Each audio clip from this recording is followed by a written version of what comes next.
اسلام کے خلاف شکوک و شبہات حقائق کے آئینے میں۔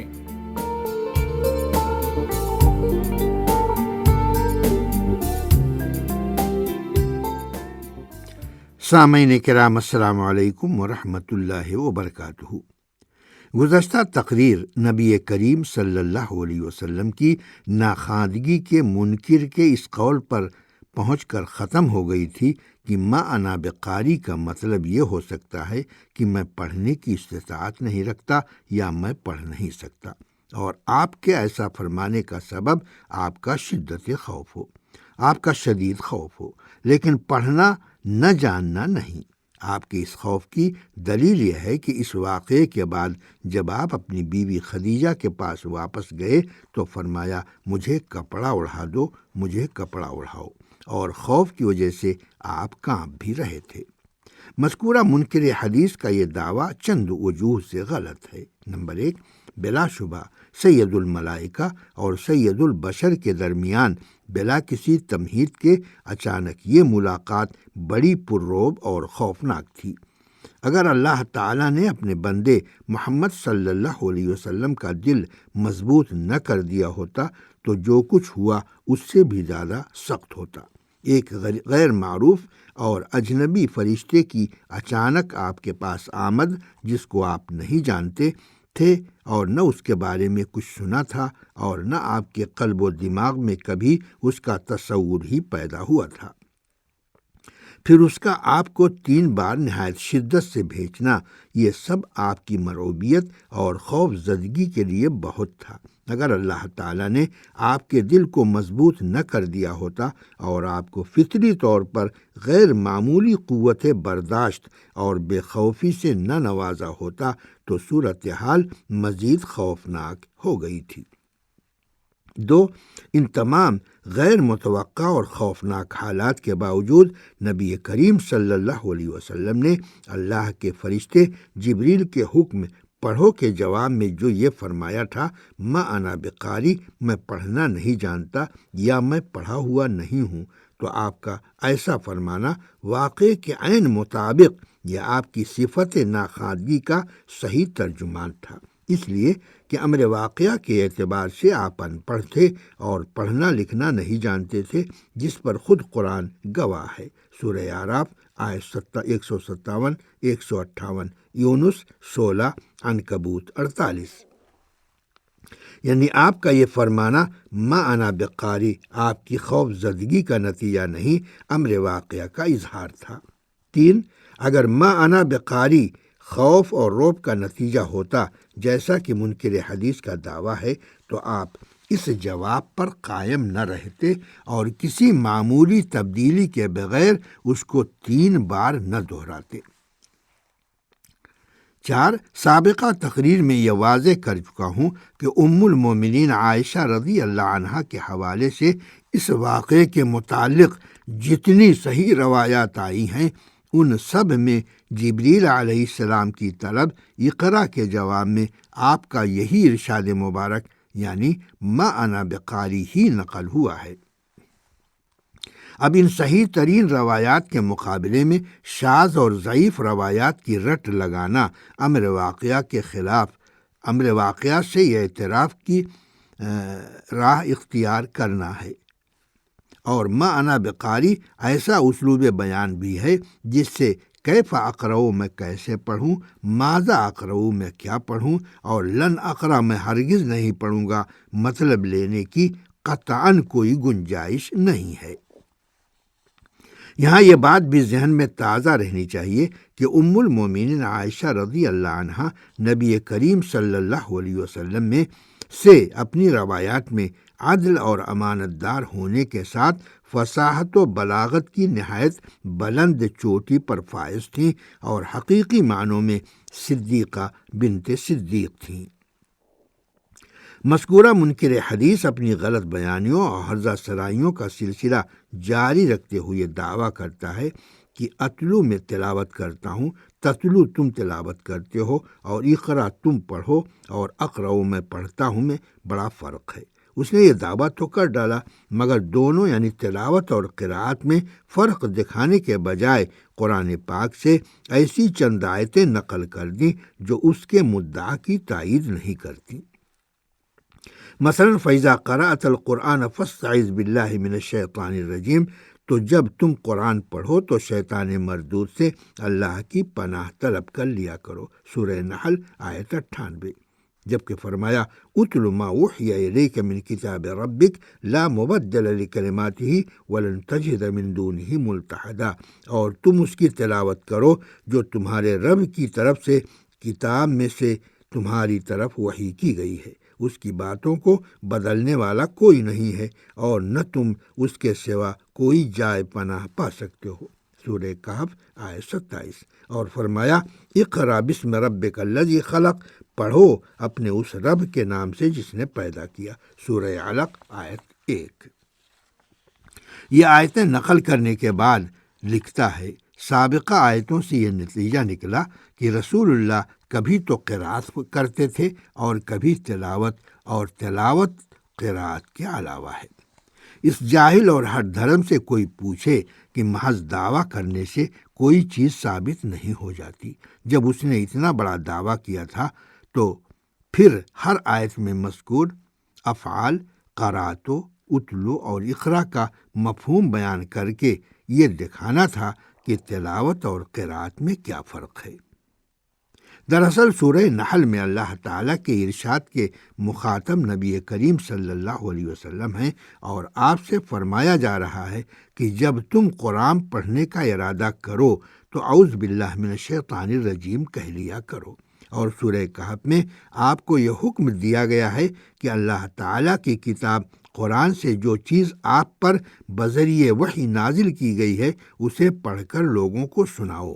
قرآن پاک میں تلاوت کتاب سے یہی مراد ہے کہ رسول اللہ صلی اللہ علیہ وسلم پر قرآن پاک کے جو حصے نازل ہوتے تھے ان کو آپ لوگوں کو پڑھ کر سنا دیں۔ یہ آپ کے فرائض منصبی میں داخل تھا، اور اس تلاوت سے مراد بھی قراءت ہی تھی، البتہ اس کا مقصد لوگوں کو قرآن سنانا اور پہنچانا تھا، جبکہ مجرد قراءت میں تبلیغ قرآن کا مفہوم شامل نہیں تھا۔ رہی سورہ علق کی آیت تو یہ نبی کریم صلی اللہ علیہ وسلم پر نازل ہونے والی آیت ہے، اور اس میں بھی آپ کو اپنے رب کے نام سے پڑھنے ہی کا حکم دیا گیا ہے۔ قرآن پاک میں تلاوت اور قراءت کے استعمالات پر سرسری نظر ڈالنے ہی سے یہ معلوم ہو جاتا ہے کہ دونوں تقریباً ہم معنی الفاظ ہیں، البتہ تلاوت میں قراءت کے مقابلے میں خصوصیت کا مفہوم مضمر ہے، وہی معنی کہ ہر تلاوت قراءت ہے لیکن ہر قراءت تلاوت نہیں ہے۔ اور نبی کریم صلی اللہ علیہ وسلم کے حوالے سے جہاں جہاں فعل یتلو آیا ہے یا آپ کو اتلو کہہ کر حکم دیا گیا ہے تو یہ عام قراءت نہیں بلکہ لوگوں کو قرآن پڑھ کر سنا دینے کے معنی میں ہے، اور جب آپ کی نسبت سے قرآن پڑھنے کا ذکر آیا ہے تو یہ عام تلاوت کے معنی میں ہے، اور اس حکم میں اہل ایمان بھی شامل ہیں، اور ان پر یہ فرض ہے کہ جب وہ قرآن کی تلاوت کا ارادہ کریں تو اعوذ باللہ من الشیطان الرجیم کہہ لیا کریں۔ تلاوت میں ایک مفہوم اتباع کرنے کا بھی شامل ہے، یہ مفہوم قراءت میں نہیں ہے۔ خلاصہ کلام یہ کہ تلاوت اور قراءت قریب المعنی بلکہ با معنی الفاظ ہیں، اور منکر حدیث ان دونوں کے معنوں میں فرق کا دعویٰ اس لیے کرتا ہے تاکہ یہ ثابت کر سکے کہ جن آیتوں میں یہ بیان کیا گیا ہے کہ نزول وحی سے پہلے آپ کوئی کتاب نہیں پڑھتے تھے، تو اس سے مراد یہ ہے کہ سابقہ کتابوں میں غور و تدبر اور فکر و نظر کرنے کے اعتبار سے آپ کو کوئی شہرت حاصل نہیں تھی، ورنہ لکھنا پڑھنا آپ جانتے تھے۔ اس کے بعد نبی کریم صلی اللہ علیہ وسلم کی ناخواندگی کے اپنے انکار کی ایک دلیل اس نے یہ دی ہے کہ اللہ تعالیٰ نے کسی انسان کو اسی عمل کا مکلف اور پابند بنایا ہے جس کی وہ استطاعت رکھتا ہو۔ اللہ تعالیٰ کا ارشاد ہے لا یکلف اللہ نفسا الا وسعها لها ما کسبت وعلیہا ما اکتسبت۔ اللہ ہر نفس کو اس کی طاقت کے بقدر ذمہ داری دیتا ہے، جو وہ نیکی کماتا ہے وہ اس کے حق میں ہے، اور جو بدی وہ کرتا ہے اس کا وبال بھی اسی پر ہے۔ سورہ بقرہ آیت 286۔ اس آیت سے اس کا استدلال یہ ہے کہ اگر نبی کریم پڑھنا نہیں جانتے تھے تو اللہ کا حکم سن کر آپ کو پڑھنا شروع کر دینا چاہیے تھا، اور اللہ کا حکم دینا خود یہ معنی رکھتا ہے کہ آپ پڑھنا جانتے ہیں۔ اس سلسلے میں اس نے بہت سے مفروضے قائم کیے ہیں جو اس کی جہالتوں پر دلالت کرتے ہیں۔ میں ایسا جواب دوں گا جس سے انشاءاللہ اس کے مذکورہ دعوے کی جڑ بھی کٹ جائے گی اور اس کے مفروضے بھی وہم و خیال ثابت ہوں گے۔ نمبر 1، بلا شبہ اللہ تعالیٰ ہر انسان کو اس کی طاقت و قدرت کے بقدر کسی بات کا پابند بناتا ہے یا کسی عمل کی ذمہ داری دیتا ہے، لیکن یہ ذمہ داری یا پابندی ہمیشہ ایمان کے بعد آتی ہے۔ اور یہ بات معلوم اور مسلم ہے کہ نبی کریم صلی اللہ علیہ وسلم قبل از نبوت یا قبل از وحی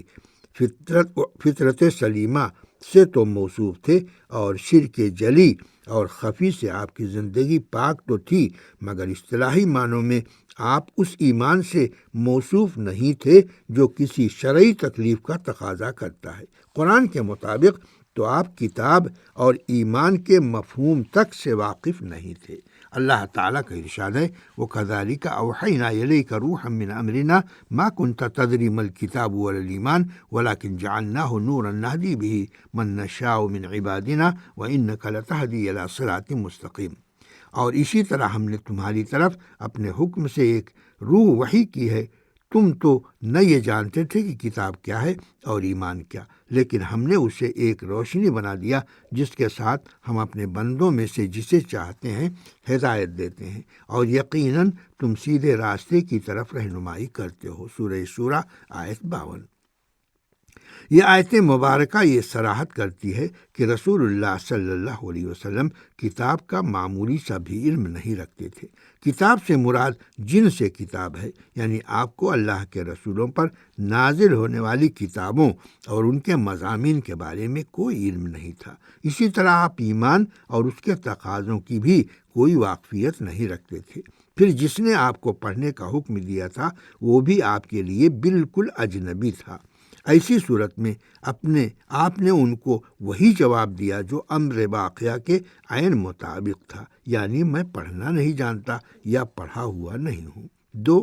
یہ آیت مبارکہ کتاب اور ایمان کے بارے میں آپ کے علم کی قطعی نفی کرتے ہوئے یہ بھی بتاتی ہے کہ جبریل علیہ السلام کی اس آمد سے قبل آپ کتاب بھی نہیں پڑھتے تھے، کیونکہ کسی کتاب اور اس کے مضامین کا علم رکھنے والا اسے پڑھ کر ہی یہ علم حاصل کرتا ہے۔ یہاں یہ بتانا تحصیل حاصل ہے کہ آیت میں مذکور کتاب سے مراد افلاطون اور ارسطو کی کوئی کتاب نہیں ہو سکتی، کیونکہ اس کے ساتھ ایمان کا بھی ذکر ہے، اور فلسفیانہ کتابیں نہ اپنے اندر کوئی علم رکھتی ہیں اور نہ ایمان، ورنہ ان کے مصنفین بہت بڑے علماء اور اہل ایمان ہوتے، جبکہ یہ معلوم ہے کہ افلاطون اور ارسطو اور دوسرے تمام فلاسفہ یونان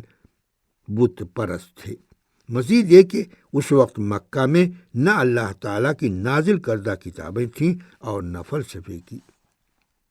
عرب علم و ثقافت کے جس شعبے میں شہرت رکھتے تھے وہ شعر گوئی سے عبارت تھا، اور یہی ان کا در امتیاز تھا۔ کچھ لوگ کہانت، جادوگری اور ستاروں کی گردش میں غور و تدبر کر کے حوالے عالم معلوم کرنے میں بھی شہرت رکھتے تھے، مگر یہ سب محض اٹکل پچو کے قبیل سے تھے۔ اللہ تعالیٰ نے رسول اللہ صلی اللہ علیہ وسلم کو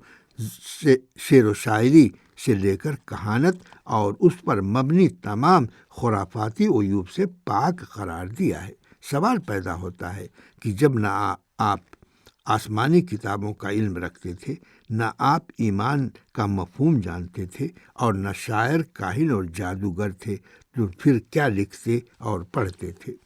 3، نبی کریم صلی اللہ علیہ وسلم کی ناخواندگی کے منکر نے یہ دعویٰ کیا ہے کہ جب اللہ تعالیٰ نے آپ کو پڑھنے کا حکم دیا تھا تو آپ کا فرض تھا کہ پڑھنا نہ جانتے ہوئے یا پڑھا ہوا نہ ہونے کے باوجود خود پڑھنے لگتے۔ تو عرض گزار ہوں کہ اولاً تو آپ کو پڑھنے کا حکم جبریل نے دیا تھا، اور آپ کو یہ نہیں معلوم تھا کہ یہ کون ہے اور کس نے ان کو بھیجا ہے۔ اس تناظر میں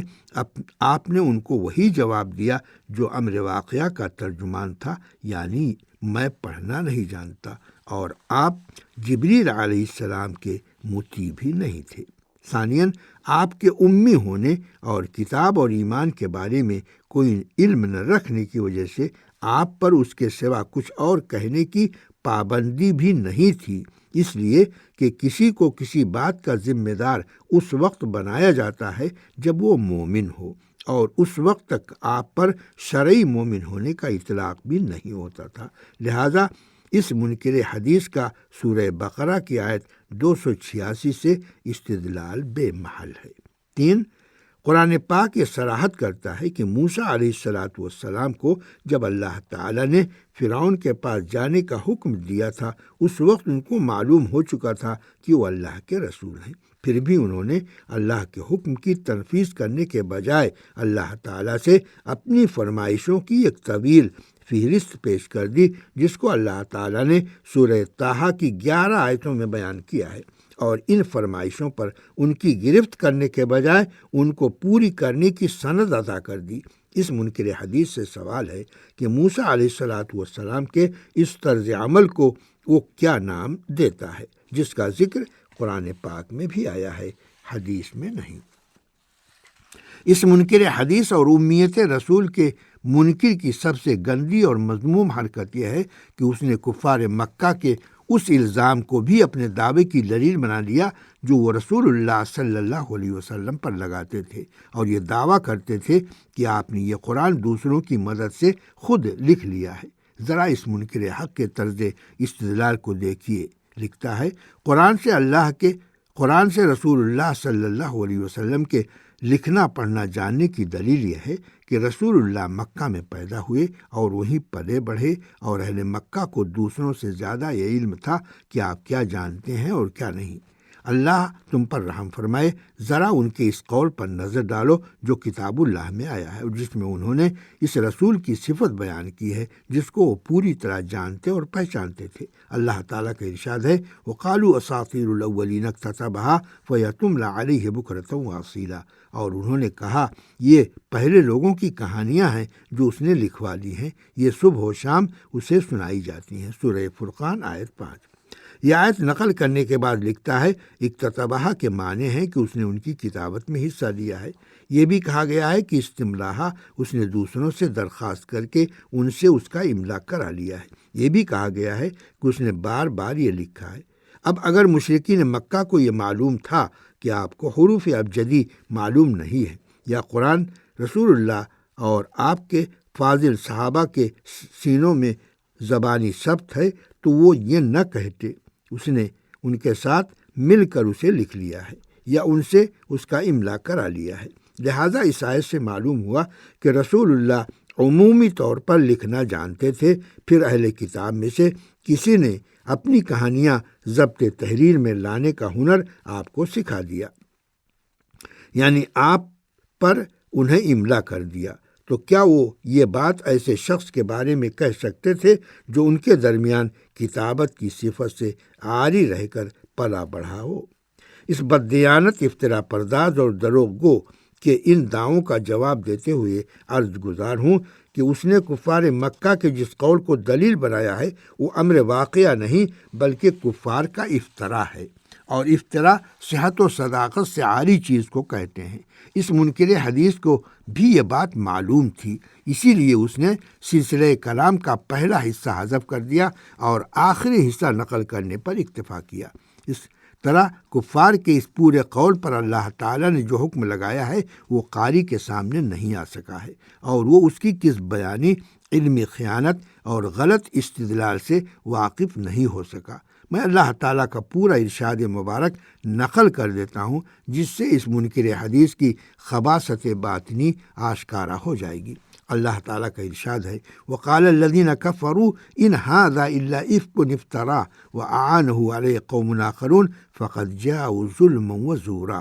وقالوا اساطیر الاولین اکتتبها فہی تملی علیہ بکرۃ واصیلا۔ اور جن لوگوں نے کفر کیا ہے انہوں نے کہا کہ یہ قرآن تو محض جھوٹ ہے جو اس نے گھڑ لیا ہے، اور کچھ دوسرے لوگوں نے اس میں اس کی مدد کی ہے۔ در حقیقت انہوں نے یہ کہہ کر ظلم اور جھوٹ کا ارتکاب کیا ہے، اور انہوں نے کہا یہ پہلے لوگوں کی کہانیاں ہیں جو اس نے لکھوا لی ہیں، اور وہ صبح و شام اسے پڑھ کر سنائی جاتی ہیں۔ غور فرمائیے، اللہ تعالیٰ نے ان کی ان دونوں باتوں، قرآن کے من گھڑت ہونے اور پہلے لوگوں کی کہانیاں ہونے کو، ان کی ہٹ دھرمی، ظلم و زیادتی اور جھوٹ قرار دیا ہے۔ اس طرح کفار کا یہ دعویٰ کہ اس نے قرآن کو دوسروں کے ساتھ مل کر خود لکھ لیا ہے، امر واقعہ کا ترجمان نہیں بلکہ نبی صلی اللہ علیہ وسلم پر جھوٹا الزام ہے۔ اور اگر اس ظاہر منکر حدیث کا یہ دعویٰ صحیح ہے کہ کفار مکہ کا یہ کہنا اکتتبہ رسول اللہ صلی اللہ علیہ وسلم نے کفار مکہ کے ساتھ مل کر اور ان کے تعاون سے خود قرآن لکھ لیا ہے، اور انہوں نے یہ الزام آپ پر، آپ کو کتاب سے یا کتابت سے واقف پا کر ہی لگایا ہے، اگر انہوں نے آپ کو لکھتے پڑھتے نہ دیکھا ہوتا تو یہ الزام آپ پر نہ لگاتے۔ تو میں اس سے دوسرا سوال یہ کروں گا کہ قرآن پاک میں آیا ہے کہ ایک انسان آپ کو قرآن کی تعلیم دیتا ہے، تو کیا کفار نے یہ بات اپنے مشاہدے اور تجربے کی روشنی میں کہی تھی کہ آپ کسی کے پاس جا کر تعلیم حاصل کرتے ہیں، یا آپ نے کسی کے پاس جا کر تعلیم حاصل کی تھی، یا انہوں نے آپ پر یہ الزام یوں ہی از راہ عناد لگا دیا تھا، ورنہ انہوں نے کبھی بھی نبی صلی اللہ علیہ وسلم کو کسی کے پاس جا کر تعلیم حاصل کرتے نہیں دیکھا تھا۔ معلوم ہوا کہ کفار مکہ نے نہ تو نبی کریم صلی اللہ علیہ وسلم کو کبھی کچھ لکھتے پڑھتے دیکھا تھا، اور نہ اس بات کا مشاہدہ کیا تھا کہ آپ کسی انسان کے پاس جا کر کچھ تعلیم حاصل کرتے ہیں۔ اب آخر میں اللہ تعالیٰ کا وہ ارشاد اور اس کا ترجمہ سن کر عبرت حاصل کیجیے۔ وَلَقَدْ نَعْلَمُ أَنَّهُمْ يَقُولُونَ إِنَّمَا يُعَلِّمُهُ بَشَرٌ لِسَانُ الَّذِي يُلْحِدُونَ إِلَيْهِ أَعْجَمِيٌّ وَهَذَا لِسَانٌ عَرَبِيٌّ مُبِينٌ۔ در حقیقت ہمیں معلوم ہے جو لوگ یہ کہتے ہیں کہ اس کو تو ایک آدمی تعلیم دیتا ہے، وہ جس کی طرف اشارہ کرتے ہیں اس کی زبان تو غیر فصیح ہے، اور یہ واضح عربی زبان ہے۔ سورہ نحل آیت 103۔ مطلب یہ ہے کہ جو شخص خود واضح اور فصیح بات کہنے کی قدرت اور صلاحیت نہیں رکھتا، وہ نہایت واضح اور صاف اسلوب بیان کس طرح سکھا سکتا ہے۔ اسی طرح سورہ فرقان میں کفار مکہ کا یہ دعویٰ کہ رسول اللہ صلی اللہ علیہ وسلم نے کچھ لوگوں کے ساتھ مل کر یہ قرآن خود لکھ لیا ہے یا لکھوا لیا ہے، محض افترا پردازی اور جھوٹ ہے، کیونکہ جو شخص لکھنا پڑھنا نہ جانتا ہو وہ قرآن جیسی فصیح ترین زبان میں گزرے ہوئے لوگوں کے واقعات کس طرح لکھ سکتا ہے۔ والسلام علیکم ورحمۃ اللہ وبرکاتہ۔